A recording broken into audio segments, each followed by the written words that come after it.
ইমোতে আপনি প্রিয়জনের সাথে লুকিয়ে লুকিয়ে চ্যাটিং করবেন, কথা বলবেন, অন্য কেউ কিন্তু কিচ্ছু বুঝতে পারবে না। আপনার ফোনটা যদি অন্য কেউ হাতে নিয়ে আপনার ইমো চেক করে তারপরেও কেউ কিন্তু দেখতে পারবে না, সম্পূর্ণভাবে এটা কিন্তু হিডেন থাকবে। তো কিভাবে কাজটা করবেন চলুন আমি সেই প্রসেসটা দেখে দিচ্ছি। তো ফার্স্টে আপনার ফোন থেকে ইমো ওপেন করবেন। ইমো ওপেন করার পরে যার চ্যাট লিস্টে এই কাজটা করবেন, অর্থাৎ যার চ্যাটিং বা মেসেজ বা যার সাথে আপনি লুকিয়ে কথা বলবেন তার চ্যাট লিস্ট আগে আপনি ওপেন করবেন। ওপেন করার পরে উপর দিকে ডান কর্নারে থ্রি ডট অপশনে ক্লিক করবেন।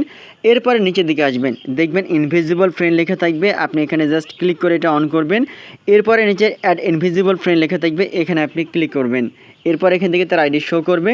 এবার নিচের দিকে ডন লেখা থাকবে, আপনি ডনে ক্লিক করবেন।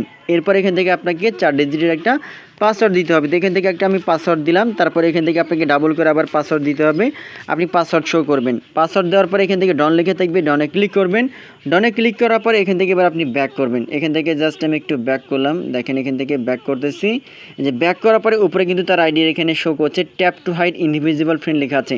নিচের দিকে কিন্তু তার আইডি শো করছে। এখন এটা হাইড করার জন্য উপরের দিকে just tap to hide invisible friend লেখা আছে, আপনি এখানে ক্লিক করবেন। ক্লিক করা মাত্র কিন্তু নিচ থেকে এটা কিন্তু হাইড হয়ে গেছে। এখন কিন্তু অন্য কেউ আর কিচ্ছু বুঝতে পারবে না, বাট আপনি তার সাথে লুকিয়ে লুকিয়ে চ্যাটিং করতে পারবেন, কথা বলতে পারবেন। কিভাবে?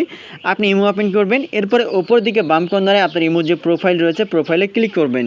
প্রোফাইল ওপেন হওয়ার পরে সিকিউরিটি অ্যান্ড প্রাইভেসি লিখে থাকবে, আপনি এখানে ক্লিক করবেন। এরপরে 2 নম্বরে ইনভিজিবল ফ্রেন্ড লেখা থাকবে, এখানে ক্লিক করবেন। এরপর আপনার যে পাসওয়ার্ড দিয়েছিলেন ওই পাসওয়ার্ডটা আপনি এখান থেকে সাবমিট করবেন। পাসওয়ার্ড দেওয়া মাত্র কিন্তু তার আইডি নিচের দিকে শো করবে, দেখতে পাচ্ছেন এই যে লেখা আছে তার আইডি শো করছে, আমি মার্ক করে দেখাচ্ছি। আপনি জাস্ট যদি এখানে ক্লিক করেন তার মেসেজগুলো আবার এখান থেকে শো করবে, আপনি তার সাথে চ্যাটিং করতে পারবেন, কথা বলতে পারবেন, ঠিক আছে। আবার যদি এখান থেকে রিমুভ করার প্রয়োজন হয় ডান পাশে 3 ডট অপশনে ক্লিক করে এখান থেকে আপনি রিমুভ লিখে থাকবে, রিমুভে ক্লিক করলে আবার কনফার্মে ক্লিক করলে কিন্তু রিমুভ হয়ে যাবে। সেভাবে খুব সহজে কিন্তু আপনি আপনার প্রিয়জনের সাথে লুকিয়ে লুকিয়ে চ্যাটিং করতে পারবেন, কথা বলতে পারবেন, অন্য কেউ কিন্তু কিচ্ছু বুঝতে পারবে না।